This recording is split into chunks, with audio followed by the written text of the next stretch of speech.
Hi, everybody. Welcome to the New Orleans Drawing Group Q&A guest presentation of Paul Schulenburg. I wanted to tell everybody I first saw his work many years ago in George Billis's gallery in New York City, and I've always been attracted to the atmosphere created in his varied subject matter, whether it was dock workers on location, interiors, or quiet New York City scenes. His work has often been compared to Edward Hopper and Wilhelm Hammershøi. Paul and an oil painter and pastelist, is an artist based in Cape Cod, Massachusetts. He's been classically trained at Boston University School of Fine Arts and is taught at the Chatham Creative Arts Center, Cape Cod, the Falmouth Arts Center in Cape Cod, and Willow Retreat in Vermont. In the 80s and 90s, he created artwork for major corporations and publications such as Cigna, Fidelity, Time, and U.S. News and World Report. That was part of his prior life. Publications and interviews have included the Fine Art Connoisseur magazine and the American Art Collector. An award-winning artist, he has shown he's had solo shows at the Cape Cod Museum of Art and has been awarded a residency at the Fine Art Work Center in Provincetown, Massachusetts. He's a member of the Oil Painters of America, Portrait Society of America, American Impressionist Society, and the Salmagundi Club in New York City. He's currently represented by the Addison Art Gallery in Orleans, Massachusetts, and the George Billis Gallery in New York City. Paul has hosted portrait figure sessions in his studio in the last 20 years. Since COVID, he's now in a hybrid studio Zoom combination. His sessions are a little bit different from the New Orleans Drawing Group, from where he is presenting tonight. Paul's models pose in his studio with a live in-person situation and a hybrid with Zoom for people that Zoom in. And he has 5 different views, as opposed to the New Orleans Drawing Group, which has models posing in their own home, often with 2 views. Our sessions truly complement each other, and I'm so glad for our friendship. And now I'd like to present Paul. Well, thank you. Thank you, Sandra, for the wonderful introduction. And I'm really pleased to be here and honored that you asked me to talk and show you my work.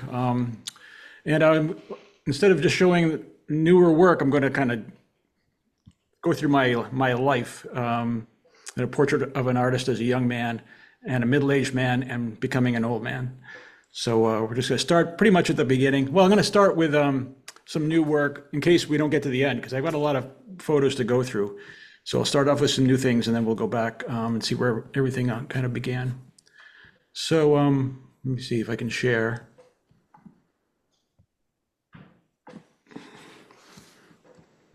So does everyone see this? Yep. All right, so I am an oil painter. I went to BU, Boston University, and living on Cape Cod, I became really interested in the fishermen and the activity down by the pier, because I do like working with figures. So it's kind of a way to do figurative work and do something with a local flavor. This is one of our workers down by the water. I also paint seascapes, landscapes, just about anything. I mean, I like to paint everything, but this is very close to my house, about half a mile to the beach. And at low tide, the water goes out and you can walk on these flats. And that's one of my favorite times to go down there, go for long walks on the flats.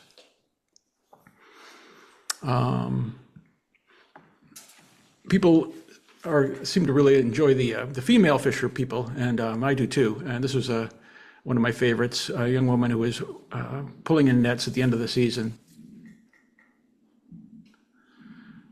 And yeah, 2007, I was on the cover of American Art Collector magazine, so that was really nice. And I also, as Sandra said, sometimes I'm compared to Edward Hopper. So some of my scenes, I like these kind of scenes of older architecture, people in front of a storefront like this, or maybe interiors. So this is in Provincetown, also on Cape Cod. This is my studio, and you can see toward the left my model stand, and I have some cameras up there that I take out and put it around the room, aim at the model. And you can see I have my easel, and I have another easel with a TV on it, TV monitor, and then like a roll-around chest that a mechanic will use. So I thought I'd put this in just as a little pointer, about studio point advice that this one works really well. This is a TV, a Samsung television, and I put it on an easel, and I can raise it up and lower it down if I'm sitting. Like right now, it's at a sitting position. It's really easy to put up and down. I can put my computer on this roll-around mechanics thingy, and then I can paint with my easel there. On the back of this easel, underneath the TV, I have this power strip, so I can plug in the TV and just roll it around and plug in my computer. So it's kind of like that. And this TV, you'll see that I can turn it sideways too, and then rotate the image on my computer, and then I can work on a vertical painting, which is really handy. So, I know a lot of people are working on tablets or computer screens, and this is just so much better. This is probably, 42-inch screen or something.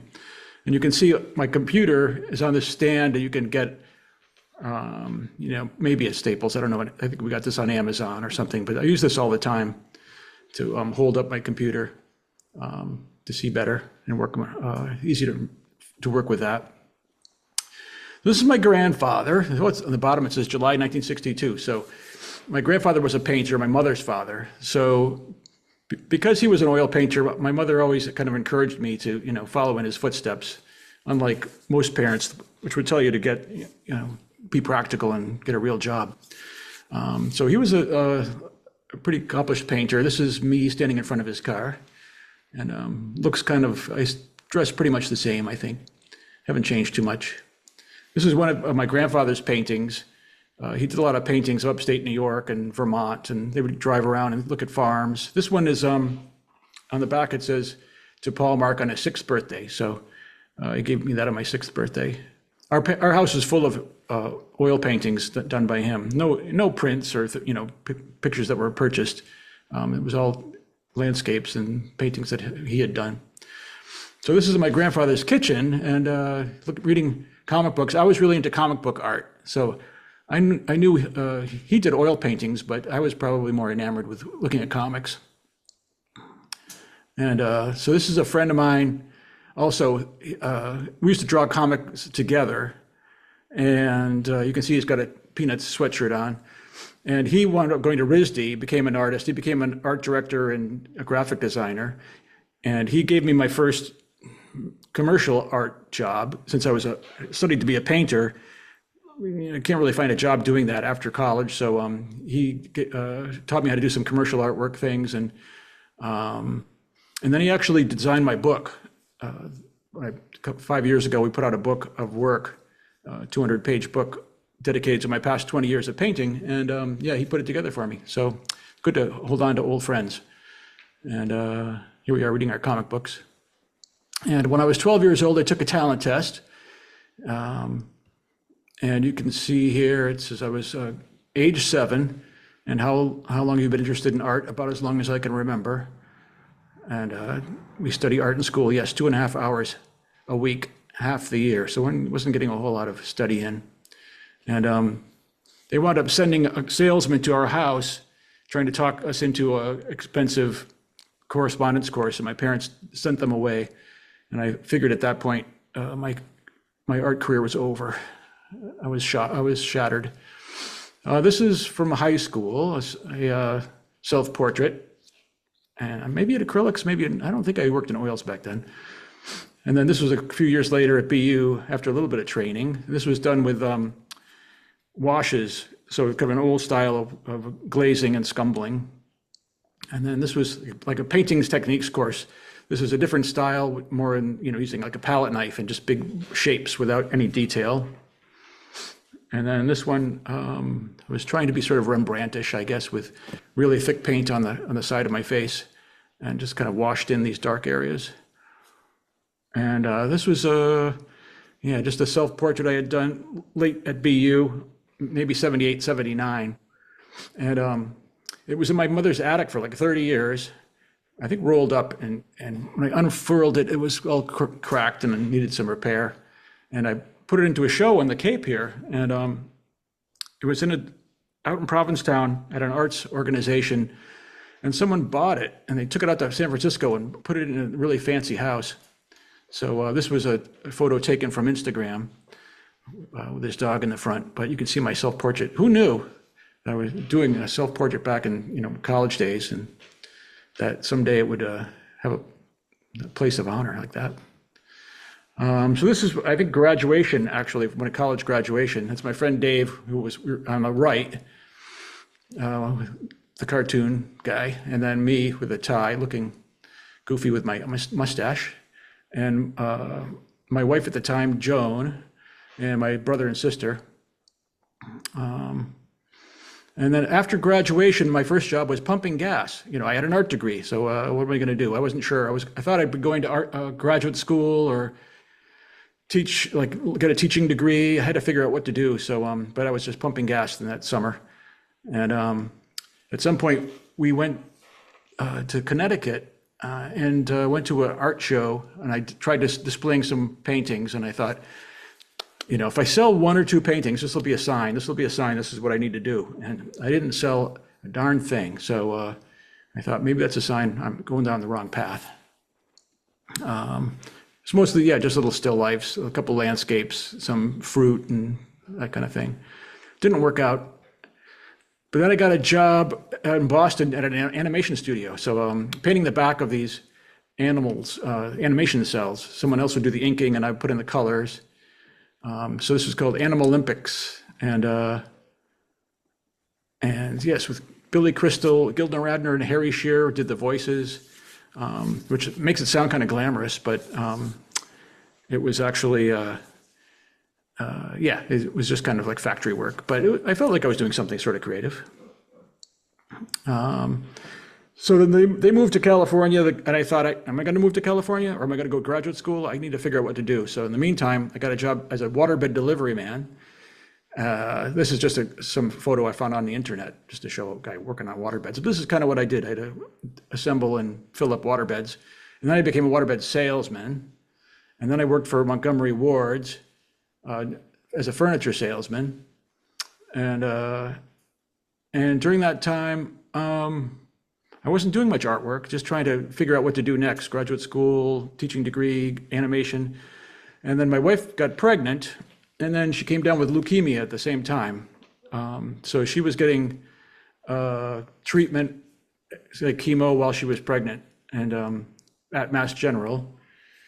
And then we had our child in May, and then she had a bone marrow transplant in New York City in the summertime, and then she passed away in November. So then I was a guy with an art degree, and I had a child to take care of, and I was 24 years old.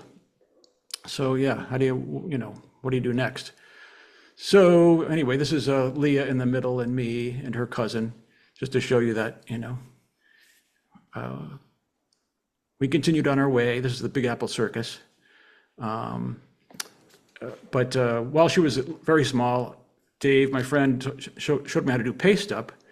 And I started doing that for him. And then I got a job in Boston doing paste up with guys I went to college with at an advertising agency. This is another stock photo I found somewhere. So that's not me, but that's kind of what I was doing, putting ads together. And that's me in an ad. So I would have to put the type down, put the photos down, and do the mechanical work. And sometimes they would say, we need someone to be in this ad, so they would take my picture.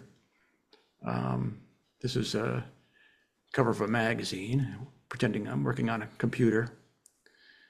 But I would do this kind of stuff too, like ad design. And they would intend to like eventually hire an illustrator. They'd say, if you do a really good job for the layout drawing, maybe you can do the illustration. So I got kind of excited, but then they would always hire a real illustrator. And I thought, what am I doing? I'm doing this for like $15, $20 an hour, and I could be, they're paying this guy, a few $1,000s. So maybe I should be doing something different, So yeah, this is before I became a quote unquote real illustrator, but for the same company, they would have me do, I did these cartoons for them. And this was there's a chemical ad, but how many words can you make out of nitroparaffins by rearranging the letters? So it was norapherpaints. And I just had to come up with something to show that funky word. And then fast fin rhino wrap, which sounds like rhino wrap. Okay, somebody wrapping a rhino. Profanitis. So that was kind of fun. And going back to my cartoony days, I had a lot of experience drawing cartoons as a kid, and so I got to use that a little bit. But in the meantime, I would go to the Art Institute of Boston. I think during the week they would have an evening session where you could draw models. And so this is a pastel I did on, they called it bogus paper. I don't know if they still call it that. It was Utrecht, this gray recycled paper that was really pretty crappy, I guess. And maybe it's not archival at all, but I just love the color, just kind of this gray color. And I remember doing this, and there was some young woman next to me I was trying to impress, so I was concentrating really hard. But I always liked this profile. And things like that, quick studies. I used Canson paper. I used a lot of brown. This one's a blue, obviously. Quick sketch. So these were, I think, all from back in that time, these pastel sketches. One thing about working in the round, from a real model, is you get these interesting, everyone has a different viewpoint. So this was kind of a challenging perspective, but I thought it was pretty interesting. Another quick sketch. Simple colors. Sometimes I do this in oil paints now. If we have short poses, I'll just get out two or three colors in oil paints and try to do this similar kind of thing. Pastel or oil, just kind of handle it the same way. Figures, and then real quick studies, probably a minute or something like that. So I was practicing with pastels, and then I met some people who were illustrators professionally, and I found out how to start promoting. What people would do is like buy a mailing list and print postcards and send them to art directors.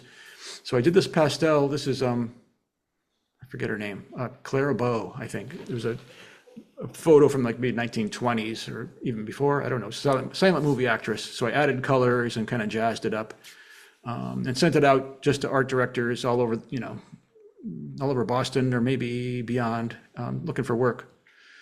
And it worked. So I got a job with Musician Magazine, and they hired me to do a portrait of Jackson Browne. So that was pretty cool. But I didn't have any money. I invested it all in a postcard, and this paid for the postcard and maybe a little bit more. So then I had to reinvest and get this ball rolling of, getting something going. Being an illustrator, after I stopped working at the ad agency, I was able to just stay home all day with I'd work at home. I'd walk my daughter to school in Brookline, just outside of Boston. Then I'd work all day. I had my fax machine and talk to clients on the phone, and then I'd pick her up at school and then come back. And so I was able to, work at home, which was really helpful. There's a close-up. And then nearby, there's a magazine called East West Journal, and they would call me up, and they would just say, we need something that shows food, vegetarian food, make it look good, make it look appetizing, and it has to do with this guy, this yogi, famous yogi. And so I had to look at the positions that he would get into, and how can I design this so it looks like, a food and a meal and whatever. So this is a funny design I came up with for a magazine spot illustration.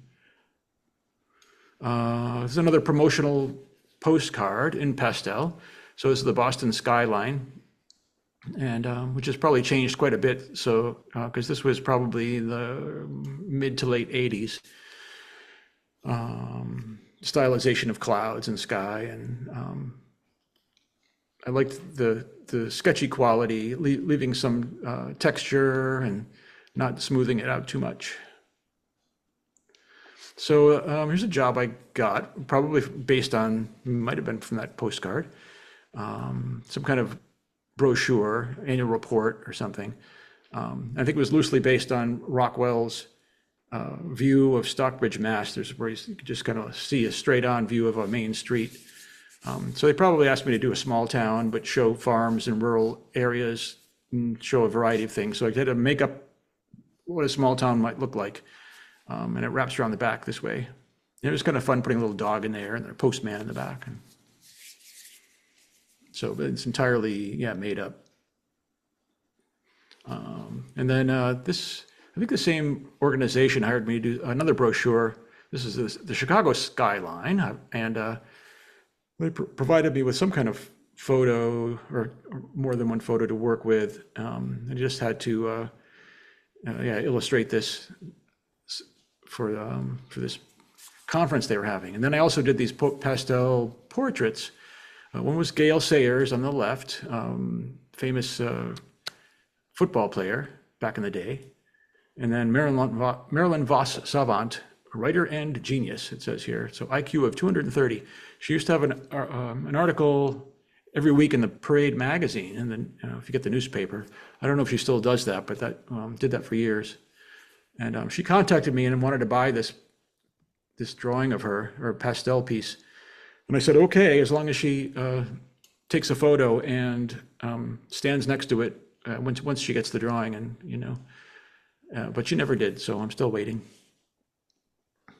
There's a close-up, Gail Sayers and Marilyn. I think I still do this. I still work on this brown background, and then sometimes highlight with a little blue and teal kind of colors. And so this is a different kind of illustration, and this kind of got the ball rolling for me in a big way. This is a pastel, but it's more concept oriented and just trying to show mass communication. So yeah, before cell phones, I guess people were tethered, but this is to show like networking, just in a simple graphic way. And that's the way I did illustration. It was all about sending a message to people. This is for Digital Equipment Corporation, about investments, I guess, growing investments, that kind of thing. So yeah, I got kind of known for doing this, not really like a realism illustration. It was more like this concept-oriented sort of surrealism kind of thing that would convey a message. And people, art directors would contact me and say, this is what we want to say. Well, you need to talk about money growing over time. And then it was my job to come up with a way of showing that in a way that looks interesting. And this is Far Schulenburg, my wife of the last 33 years, who came along when Leah was about 11, and so saved my life. She's it's been, yeah, it was really, things really, got rolling after we met, and it's been, things have been good. So there we are with Leah in the middle, me when I still had dark hair. And there we are in Siena, Italy, more recently. So that's my hair is turning gray. And then that's Lee grown up, and she has a child now, and so I'm a grandfather. That's his second birthday, but he's 17 now, so this is a while back. Okay, so back to the early days, to when Leah was still little. There's a portrait of, maybe it's me going through the city with my portfolio, looking sort of despondent, like looking for work. But yeah, that's a pastel piece, stylized city kind of scape. So this one, they had this new thing called the internet, or World Wide Web, and they contacted me and said, this company would say, we need to show that we can contact and communicate all around the world at any time of the day or night, and everything's connected. So this is the way I came up with showing that, this net going all over the globe, and the sun on the left and moon on the right. So these kind of things were fun in that it was like solving a puzzle. It wasn't really like fine art, but I still got to draw, and it was difficult coming up with these ideas. This was about urban renewal. Yeah, just how do you show people taking an old neighborhood and fixing it up? So I turned the old neighborhood into like a mural, and the people are repainting it and putting it back together. This was a promotional piece I did just because I would send out things to art directors, and like at Christmas time, here's a Christmas card to remind you I do illustration work. So we've got, the billboard up above with, a couple on their sunny vacation, and then there's a family down below shopping for Christmas trees, and the dad on the right wants the little tree, and the kid, of course, wants the bigger tree. And the salesman, of course, is like holding up the bigger tree because that's what he wants him to buy. So this is the magazine article, also, and done in pastel, about being a single parent, something I could relate to. It usually, of course, is more common with women, but the little girl is based on my daughter when she was a child, and I was never a smoker, but I guess I just used this design. I don't remember if I had someone pose for this. This was a long time ago, but just to show, someone working through their issues. Another pastel piece showing, weight training, getting stylized, just trying to get people's attention and make it look kind of flashy with colors, blues and the cools and the warm colors. Okay, I think I took a picture of this for women should never keep this type of abuse secret. She should tell someone, a friend, a family member. So how do you show abuse? A woman dealing with abuse, that's the kind of thing an illustrator has to come up with sometimes. They don't tell you what to do, just say like, here, come up with something. So that was part of actually kind of the fun with the challenge. So I came up with this, a woman kind of tried to imply sort of like a purity, I guess, on the right, dressed in white, holding a white rose, looking at herself in the mirror. And the mirror is kind of fractured, different colors, different shapes, holding this red rose, kind of showing, I guess, the passion or the pain. Just kind of venturing into it's just more like an abstract kind of pattern. I don't do much abstract work, but I guess this is closest I come to it. I came up with this, which was, it's kind of this, not really a maze, it's like a series of boxes, but it also looks like almost like a rose unfolding.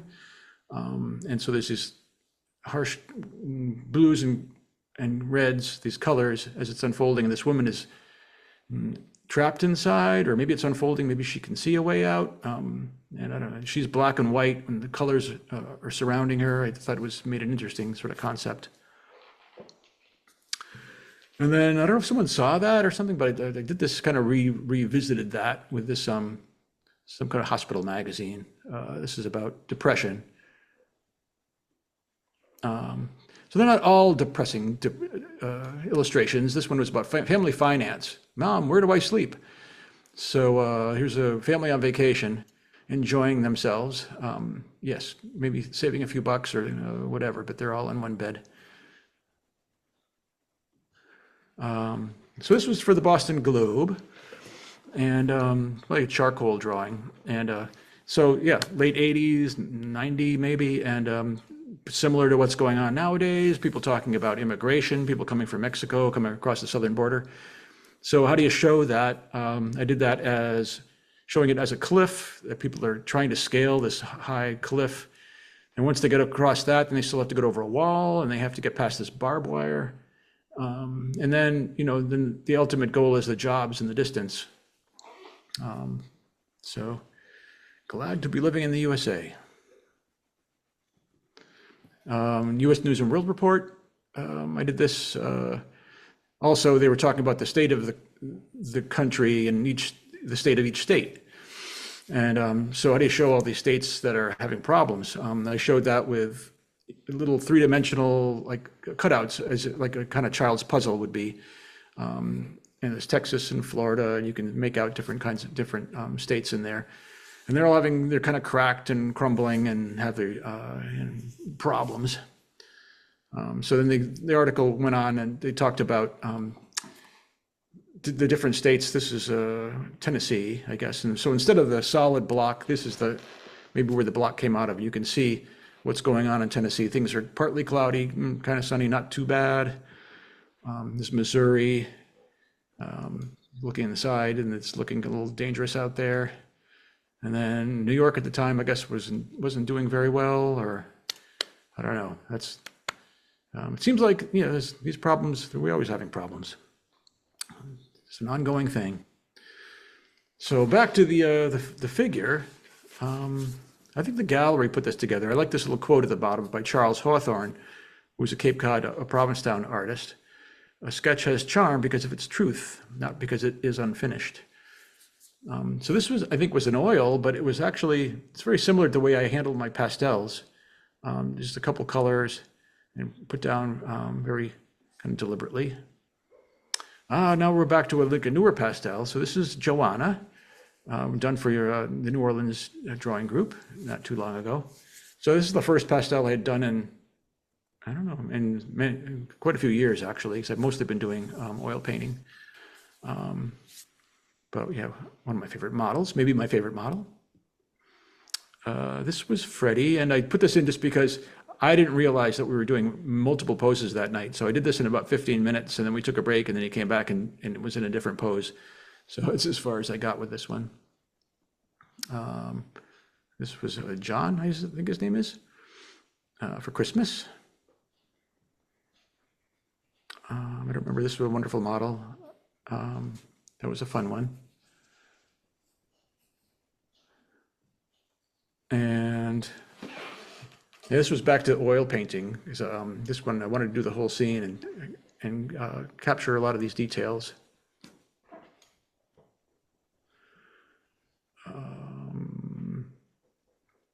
Yeah, this is another oil painting profile. This was, I like this piece. I like the fact that I didn't overwork it, that just the colors are just like in the skin tones, a little bit in the background.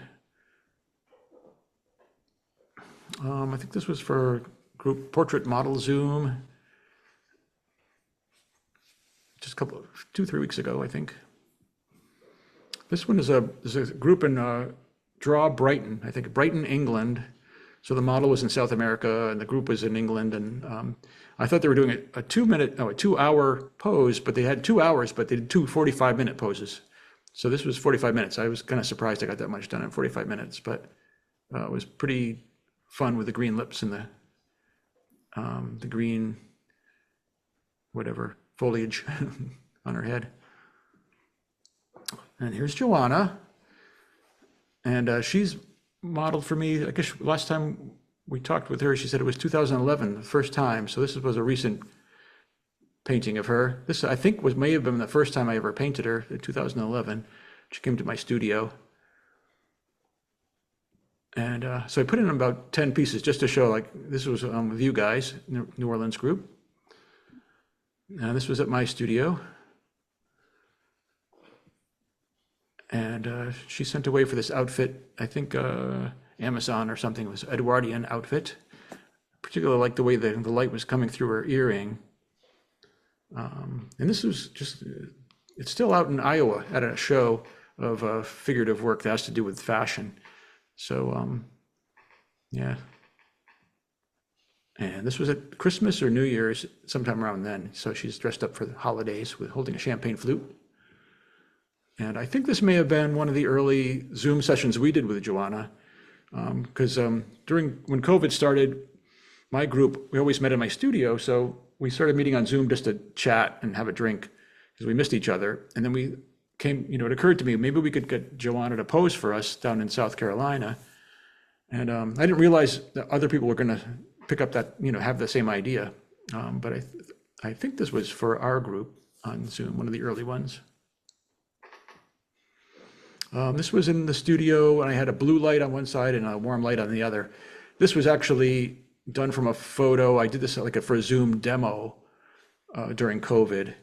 So I pulled up the photo and just did this while explaining my painting technique. And this was done the same, this was from that day, the actual painting I did with the blue light on the other side of her and the warm light from more like on this side on the left. And there's some sheer fabric. And it's funny, well, a lot of times people want to see the model's face, I like painting from the back a lot of the times because I like the mystery, seeing the back of the head and who that might be. Now this is out in Provincetown. This is a friend of mine who at an art club that was started 1916 by Charles Hawthorne and some early painters in Provincetown. And so the club is still there. It's still a beat up old building. And this man is now 80 years old. He was in 2001, A Space Odyssey. He was the ape that threw the bone in the air. And he actually choreographed that whole scene with the apes in the beginning. And he also was the personal assistant to John Lennon and Yoko Ono in New York City. So a really interesting guy. This one was, I met this man on election day. We did a different painting of him, but he talked about being an American by choice. He came from the Dominican Republic like 35 years ago, became an American citizen only like 6 years ago, I think. But he is 83 years old now, and he's still working full time, taking care of people with Down syndrome and severe autism. So I did this later on. I went back and did a whole photo shoot with him so I could find something to work and just do a formal portrait. And this is, I think, 40 by 40 inches. He's actually pretty life size on the painting. And this was a large painting I did more recently too, just showing a woman on a fishing boat. I wanted to do it up large. Might be too big. It doesn't fit in my car. It's like 48 by 48, but I just like the scene, and I like working that size. There's a close up of the young woman, Stephanie. She has come and sat for us in our group here too. So speaking of which, this is inside the studio, and this photo is of Alfre Woodard, who is a Oscar-nominated actor. Usually we have local people, friends, people will sit for us. But at some point I got kind of nervy and started asking local musicians, people of note, would you come? And figuring like they'll just, worst that could happen is they might say no. And Alfre Woodard, I heard, was in a nearby town, like 10 miles away, staying with friends. And long story short, I contacted them, and she just said, that's a really wacky thing to do. Yeah, okay, I'll come over. And she went to BU just before I did, and she studied acting. And so we had that in common. I don't know if that really impressed her or not, but she came and sat for us, and she told some stories. It was really lovely. And this is not the painting I did then. I did a painting that was okay, but I took photos of her on that occasion, and I wanted to do something more finished. So this is a painting I spent all day. The next day or 2 days later, I did morning and afternoon. This is one of the 3-hour sessions, from here in our Zoom group. He was a poet who was traveling through the Cape, and he came and recited some poetry and sat still for us. It has a really interesting look. This is a young woman I met and asked her if she would come sit for us, and she said okay. And she was originally from Kenya, and she's a nurse in Boston. Sometimes we do have nude figure models. This was, I think he does construction. He might do fishing as well. But yeah, I like his rugged character. This is Bob Stack. He lives in a nearby town of Chatham, and he's an illustrator I've known for a long time, since when I was an illustrator. But he's, super successful. He has like 75 children's books. And he's done, I think, over 20 New Yorker magazine covers. He did their best-selling New Yorker cover ever when Obama became president. So yeah, Bob Stack, Staake. Really super smart guy, really talented, really fun work. Abriana is a daughter of a friend of ours. So she came and sat for us a couple times, and recently moved to LA. And I think she might be sitting for you guys remotely on Zoom one of these days. Lovely model, really great face.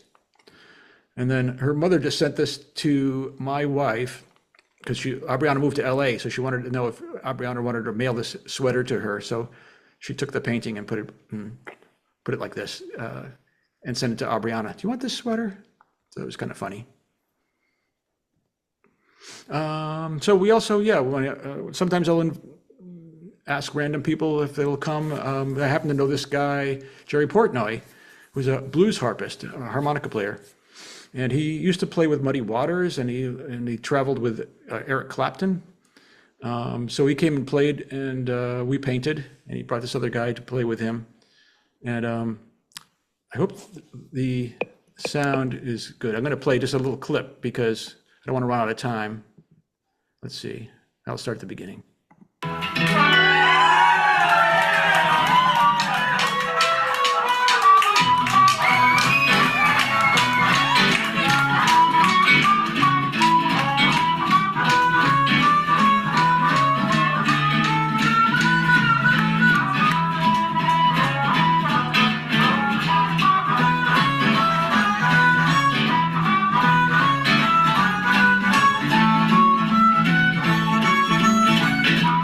Whoop.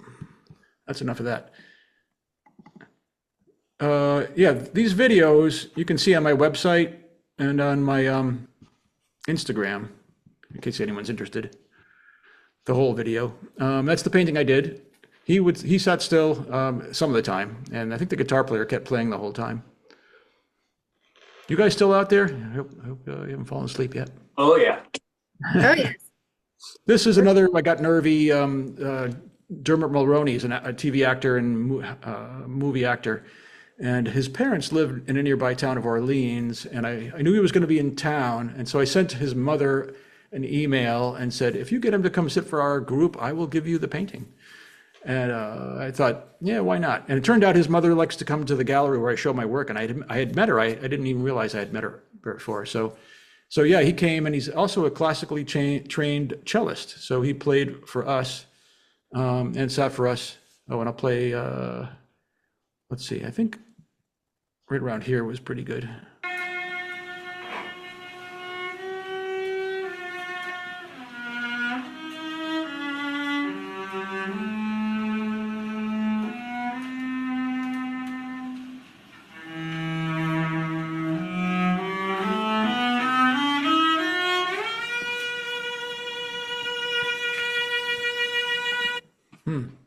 Once again, like I said, you can see videos like this on my website. And there we are, a little shameless self-promotion, me and Dermot. And there's the painting I did. I was afraid of running out of time, but I think we're doing pretty well. So in 2006, I think it was, I applied for this residency at the Fine Arts Work Center in Provincetown. And in order to get the residency, you had to come up with a proposal. And my proposal was, I wanted to meet some of the older people who lived out there who were artists. It used to be a fishing village that artists moved to because it was cheap and it was beautiful. It was a remote, end of the world kind of place. And so it was fishermen and artists and bohemians. And, now it's a very, very expensive vacation spot, people with second homes. And it's still a lot of art galleries. There's a lot of artists, but yeah, it's hard for artists to actually live there and move there. So Salvador Del Deo, he's 96 years old and he's still painting. So this is Sal 20 years ago in his studio. He's a really great guy. He's really he's a super, super nice guy. And this was Selena Treef, who has since passed away. This was a challenge. I wanted to paint her because pay tribute to her. She was a popular artist around here. But she was also kind of collapsing in on herself. She had a lot of health problems. And toward the end, she was just in a wheelchair, couldn't get up. So yeah, I had to try to show her, this strength of character, yet, her physical weakness. That was a challenge. This is Arthur Cohen, who's a Provincetown artist, and he had an apartment in New York City. And a couple of years after I painted this was in his studio in Provincetown, and it burned. Someone torched it, I think, or I don't know, it burned. So the only thing left was this round printing press made of iron that was, you can see behind his head. Otherwise, it was all gone. And this was Romanos Risk, who was kind of the inspiration for my project. I painted like 12, 13 artists, so I'm just showing you a handful. But Ray Risk was he was a really nice guy, had a great head of hair, he was really funny. And so I thought it'd be fun to paint him and then turn into painting a whole bunch of people. And this is Cynthia Packard in her studio. And I didn't intend to do all portraits, just people in their studios. So I thought this was kind of fun, rather than a painting of her face, just the atmosphere inside her workspace. This is my wife, Far, and this was when we were in Maine, probably around 2004. So yeah, like Edward Hopper, I paint my wife a lot. So he painted his wife almost exclusively, and I have a lot of paintings where she is the model and the subject. So this was an abandoned quarry, granite quarry. This was also up in Maine, and there's a young woman like writing or sketching over one part of the rocks, and there's this great red building. And so when I put it together, I moved her closer to the building, and I called this letter home, because we were living in Maine at the time, and I missed Cape Cod. And so I kind of envisioned maybe she was like writing to someone far away. That's when people actually used to write things, with a pen and a paper rather than just send a text. So yeah, this is more figurative work here on the Cape, fishermen. I do use a lot of photos when I go down to the fish pier. They're working, and I try to capture them doing what they do naturally. And I take hundreds and thousands of photos and only use a few, because a lot of them just aren't very good and usable. But sometimes I'll find something I can use, and then I can make some adjustments and change, colors, or eliminate one person or add somebody. And so they just shovel the ice onto the fish. This one I called a tenuous line, because the fisherman's line of work is pretty, it's sketchy. We're running out of fish actually in Cape Cod. There used to be, cod, and there's lots of fish out there, and it just aren't as many as there used to be. And I thought I kind of relate that, being an artist is also a tenuous line. It's not easy. So this is my wife in the Packard Gallery in Provincetown. And this is my painting of my wife, who at that time was a painter, and she admired Cynthia Packard's paintings, and she's looking at Cynthia's paintings. And in the window, you can see Cynthia's mother's paintings reflected in the window. So there's this kind of multi-layer thing. That was kind of fun. This was a big painting of, I think, 48 by 48. So I did some paintings in New York City. Sandra mentioned show with George Billis Gallery down there. So I would go down and paint in Soho and the Village and that kind of thing. There's a little bookstore in the Village. And after doing this, after doing this, I realized that is from a Hopper painting. It was Silber's Pharmacy at the time, the famous painting that said X-Lax in the window. It's the same building and the same angle, but it's just funny that, it grabbed me. This was in Brooklyn, also a Hopper-esque kind of view.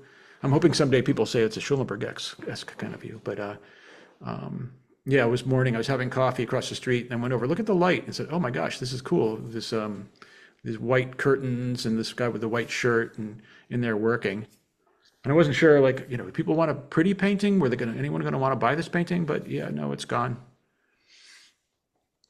Someone bought it. And I think this is inside the same building here. And the people who bought this painting just commissioned me to do another painting of a street scene in Provincetown. But this was fun. I liked the light coming through the window, creating patterns on the walls. And once again, a figure. Another city scene. Sometimes in the city, you get these days that are kind of misty or drizzly, and it's kind of more interesting. I wasn't sure about putting this orange barrel on the right, but at the time, maybe I thought it balanced out with the like yellow cab on the left. I don't know. Again, another like a rainy day, but I like the atmosphere. It's kind of cool. I mean, sunny days are nice too, but something about it, like just a rainy day like that is fun to try to capture. And this is inside a New York City apartment where I stay when I'm down there. I think it was a snowy time, maybe raining. So I was inside, and I just liked the very simple composition of this doorway with a cool light in the doorway, in the far away doorway, and then this warm light in this near room. And there's a small painting, and I've actually painted this several times because I tried it with putting paintings on the walls. I tried it with different kinds of flowers, and I've done it several times, and it's sold every time. So something about the very simplicity, I guess. And I don't know, intriguing colors, maybe? I don't know. And this is, yeah, street scene in Provincetown, similar to things I might see in New York City in the Village. Cafe Heaven, I've done a lot of paintings inside and outside of Cafe Heaven. This young woman, I call this one Sounds of a Summer Evening, because if you look at a painting, it's quite silent, right? But if you're out there painting, or if you're out there observing, you might hear people inside the restaurant, you'll hear people on the streets, that kind of thing. And this is from when we were out in Provincetown at the Fine Arts Work Center when I was doing my residency. I also painted these towels, and I thought there's a white door and two white towels, and the brass doorknob and the towel hanger. But somehow I just thought, like, oh, this is my wife on the left and me on the right. And I just thought it just somehow captures our personalities in a way. So I thought, kind of a strange thing to paint, but I'll do that up. And it's pretty big, like 30 inches by 24 inches maybe. And but yeah, it sold right away. And then the gallery told me they could have sold it a few times. So yeah, you never know what people are going to be attracted to. Yeah, it was kind of fun. Oh, you know what? That's it. I'm done.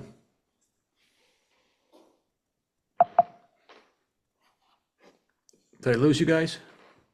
No, Nope, we're No, here. no, really enjoyed Rapt that. attention. That was Excellent. great. Fabulous, Paul. Best. Oh, How long good. do you take to do Bravo. some of those paintings, those big ones? How long does it take? The big paintings? Yeah.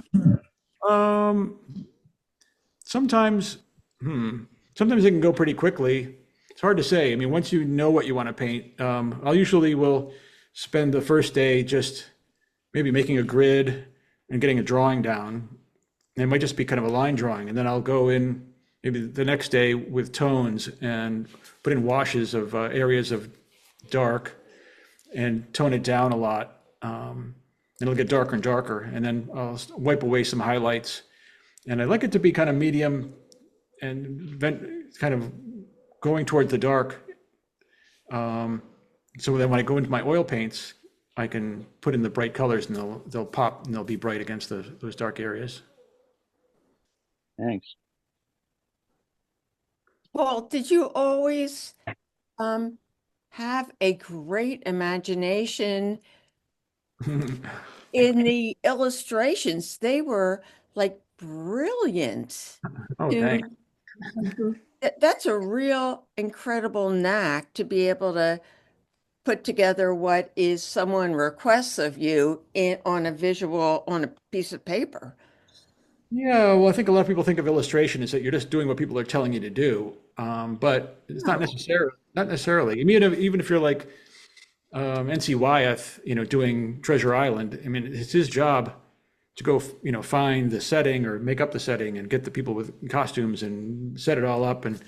But with what I would do, yeah, they come up with these concepts of like, show us that, we want to show our computers are faster than someone else's computers. Like, all right, or our investments will grow better than someone else's. And how do you show that visually, right? So yeah, it was a challenge, and that was kind of part of the fun. It's like I said, it's like doing a puzzle. And yeah, it will give you a feeling of satisfaction when it came out good. When you can't come up with an idea, then it's very frustrating. Wow. Paul, do you feel like your time as an illustrator has actually given you the speed to do what you do now? Because Uh, that's really the only way a fine artist gets a raise.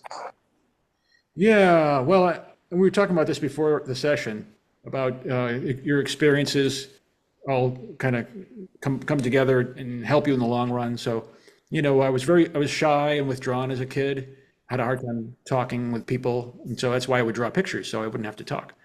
But then I had to get a job as a waiter, and I had to talk to people. And then I got a job as a salesman, so I had to talk to people. So I was doing illustration. I had to like promote myself. I had to go meet with them. I had to have deadlines. I had to be organized. And so what I hear from the galleries, a lot of artists maybe aren't that organized. They'll say, "Well, it's because I'm an artist." It's like, well, you're an artist, but it's a business. Um, so when you're dealing with a gallery, they have. I don't like to think I still have deadlines, but they want to place an ad. We have a show coming up. So yeah, I think I try. Yeah, I think I've always been kind of a fast painter. Hopefully it turned out okay. Um, but yeah, I think working with illustration, I think was kind of an interesting, different way of looking at things, and also just doing the business end of it. I think it was helpful. I love the illustrations too. They're fabulous. Do you think that if you were coming up now, you would have that same experience? I mean, is it all done on a tablet now? A lot of people do their illustrations on, yeah, computers and tablets. They were starting to do that when I was doing illustration, and they would people would contact me and say, I like the look of a real drawing, like a real pastel, or they liked that it looked like had texture. Even back then, because yeah, they didn't want that slick looking computer look. So yeah, I don't know if I would go that route. When I first started doing paste up and commercial art, and my friend took me to an art supply store, and I got an illustration annual. There was an illustration annual book. I don't know if they still do that, but I picked it up, and there were all these great paintings in there. And it was late 70s, 1981, 1982. And in my experience, galleries were showing abstract work, squiggles or lines or whatever, and just not what I was doing or was interested in. And they picked up this book, and it was more like N.C. Wyeth stuff. I mean, all kinds of illustration, but a lot of those guys were really talented painters. So that's what first got me interested in doing illustration. Although my illustration wasn't N.C. Wyeth style, it was more concept oriented. So, and illustration was also frustrating because it's a temporary medium. So I would do something like the things you saw, and people would say, "Oh, this is cool," and then eventually it gets thrown away. So it was all very temporary. I still have a lot of that stuff because I don't throw things away. It drives my wife crazy. But I liked the idea of doing painting again because people appreciate it and they buy it and they want to save it and they want to hand it down to their children. I have boxes of illustrations, and my grandson will probably just throw it all away. But I've got it for now. Well, I can see the past part of your illustration life and attention to detail just in our communication and even getting ready for tonight. Tremendous attention to detail that most other presenters haven't had. So, yeah, that it was pretty amazing. Well, yeah, like I said, I have a hard time talking with people, so I thought I better be prepared so I can fill up some time. But just coincidentally, I was contacted a few months ago by somebody up in Plymouth, Mass. It's about an hour away, and it's like a housing development kind of thing. And they've got like a community center, and they have I invite arts related people to come in and talk. So several months ago, he said, will you come and talk about your work, your life as an artist, blah, blah, blah. And I said, okay. So I started putting this together for them. And then you mentioned it. So I thought, well, this is a good practice because I'll have to go up to Plymouth and actually do it in person. Yeah. So now you're just looking at a screen, and maybe that's easier than doing it in person. But this has been great. And you really showed your humanity in just talking about the different stages and part of your personal life, which made you who you are today, and those great and unfortunate experiences. Well, yeah, I was unsure about talking about that, but then I thought it's kind of made me who I am. And in some ways, I think it made me work harder, possibly. I mean, when I was starting out, I couldn't go to graduate school. I couldn't get a degree in teaching. At least I felt like I couldn't go back to school. I had to start working. And You're getting 10 minutes here. funny. So I didn't have a lot of choices. Well, it looks like just a wonderful, positive road. And Yeah, I but don't quite feel as comfortable with the guy. I'm gonna be negative. Right, here's- excuse me, I think some people have their Maybe I do too, you know. audio on, and thank you. Yeah. So as we are approaching our time, any other questions for Paul? fire Paul, away. could you mention about your workshops? Or are you doing any workshops? Yeah, I don't have anything scheduled. I usually teach at the Chatham Creative Arts Center, so that's about a half an hour from my house here on the Cape. And I've taught 2 or 3 times in Falmouth. It's another end of the Cape. And then I taught a workshop up at this place called Willow Retreat, Vermont. They have a thing going with Grand Central Academy. I mean, they're doing a lot of really tight, atelier kind of stuff. But we just happened to make a reservation there when they were just starting as an inn. And so maybe serendipity, we just happened to be there. So they wanted me to come back, but it's kind of far away. And I like teaching when I do it, but I don't do it very much because it just takes me away from actually working, doing paintings. So Paul, I wanted to add, I'm so happy that I was here for this presentation, and I'd like to say that I knew who you were. The reason that I came on tonight, because I did know who you were from the Brighton group about, I don't know, a month or so ago. Yeah. We all did our 45-minute, and then it was show if you want, and I was awestruck by the 45-minute oil portrait that you did. And I looked you up right away. Wow. I'm like, who is this guy? And I really enjoyed your website and got to know about you. And so thank you so much. And Sandra, for putting this together. I loved your presentation and, hearing your whole background. And I think we're of the same generation. I was in the commercial art school, and maybe Sandra might have been too. I know I'm from the Philadelphia area, and Sandra, I believe you are too. So that was really enjoyable. Listening to your whole illustration journey really took me back. So now I know who you are. You're on my map, on my radar. So Great. Thanks so much. Thank you very much. Well, I'm glad you appreciated that. I was wondering about bringing up the illustration thing because sometimes people have an attitude about commercial work, but it's all, all ties together in a way, just different approaches. It was very Mad Men-esque. My advertising days. Paul, you're getting a lot of compliments in the chat. Oh, good. Well, I was really afraid I was going to go way over because I had like 150 photos, and I thought, well, even if each one is like 30 seconds, I'm going to go it's just going to go way over an hour. So I try to zip through pretty quickly. Well, I just have a comment as well. So much of the work that you showed is, just people doing jobs, and around and I think it just felt like hearing your story and the different um phases you had, working in the gas station and these, menial kinds of things, just, regular sort of labor.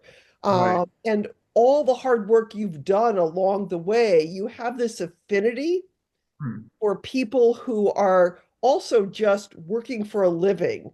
Hmm. And that seems to come out in the paintings. And that might be partly why so many people connect to what you do. And it certainly fleshes it out for me as I listened to you talk and then, watched your presentation this evening. It was really lovely. Oh, thank you. Thank you very much. Yeah, well, I love painting people, as do all of you, I guess. That's why we all get together. So, yeah, and doesn't necessarily have to be anyone. I mean, I wanted to show you some of the celebrity type people who are here, but everybody is special in their own way and has their own stories, right? And so, and we get together, we do talk to our models, as Joanna can attest. But we asked the model, like, who are they, where do they come from, tell us about yourself. And I think I heard a quote that John Singer Sargent said. He didn't just have a person sit. He would talk to them while they're sitting because he wants to know who they are and how they move, and maybe their face isn't quite as static, if they're chatting.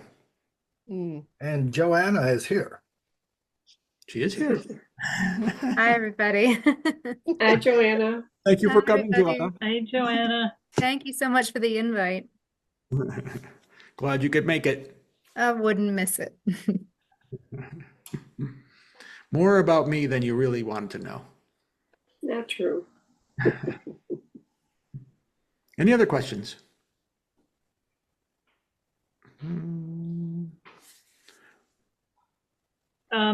Maybe could you kind of quickly touch on your process when you sit down to do an oil painting?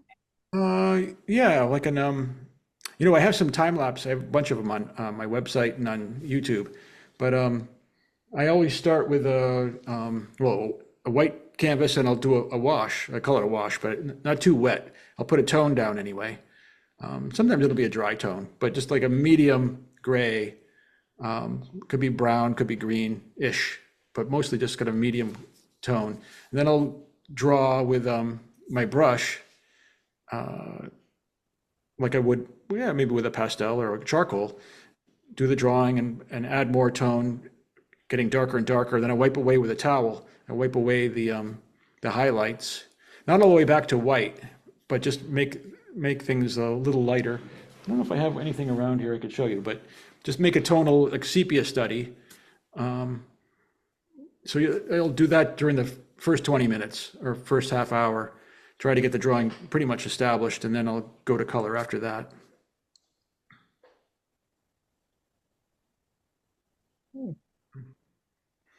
So you can see that in the time lapse things very quickly. That's great. Make sure I check those out. Yeah, they're only like 30 seconds long, so you really got to, for a 3-hour painting, you really have to pay attention. It's also been cool that a lot of your work, we are a variety of artists, from pastelists, oil painters, watercolors, that you did use a lot of pastel in your early days and in your illustrations, which I'm sure illustrators then did not use oils. But just the whole gamut of everything you've done is pretty amazing. And I always loved pastels, and when I was doing the illustration work, I actually moved over to oil pastel because back then the artwork had to be shipped to the client. So I could be working on something till 4 o'clock or something, and then it had to be packaged up and drive across town to the FedEx or the FedEx box or whatever, and send it. And if it was a chalk pastel, you don't really know, even just on packaging, it might get smudged, something might happen. So I transitioned over to a lot of oil pastel, which I found kind of similar. And then I mixed in some like acrylic paint and oil pastel. But yeah, acrylics would dry right away because, you know, well, yeah, a lot of illustrators would say, I'm still blowing on it on the way to tomorrow. Orange today. Excuse me for anyone who's Tatiana, mute yourself. Oops. there was a question, Paul. Did you pick up pastel as more of an illustration tool than a fine art medium? I think, no, I love pastels. I always, you know, I was always attracted to like Degas pastels. And I think when I was transitioning around the year 2000, I didn't start doing a lot of oil painting again until about 2000 or late 1998, 1999. I just for fun, I put a couple paintings into a gallery and they started selling. So I gave up my illustration career. But remember talking to another painter, he said that he decided he was just going to concentrate on one medium and just try to be really good at it. And I thought, well, oil is probably going to be it for me, and I'm just going to really concentrate on the oils. I also got a little frustrated with pastels. Just they're so, you know, fragile, harder to frame. And the gallery I work with, they have a little bit of pastel work, but she kind of encourages us to do paintings. Maybe feels that are, yeah, doesn't want things.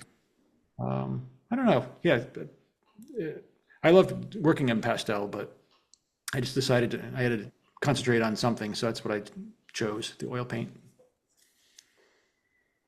Does that answer your question? Yeah, I think so. I think she said, question answered, thank you. I know, sometimes I get jealous because see the beautiful pastels and such bright colors, and such a variety that, you know, you can pick up a color and just, it's right there without having to, like, you know, mix. You can mix the pastels together on the paper, but yeah, they are fun to work with. Yeah, I admire the people that do several different mediums, and you learn from one medium and sometimes you can apply it to another. So Yeah. Yeah, that's- but like I said, sometimes when I'm working in oils, I feel like I'm sometimes handling it like a pastel into the brush. So, you know, they're just similar things. yeah. This has been great.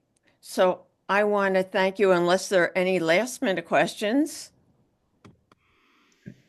Okay, well, Paul, thank you, and thanks for being now at 10:15 on the East Coast. Fine with me. Yes. Glad to be here. Glad you all made it through and haven't fallen asleep yet. No, not on Central Time. Oh, So good. thank you so much, Paul, and have a really good end of the evening. And everybody, thank you so much for supporting Paul and the New Orleans Drawing Group.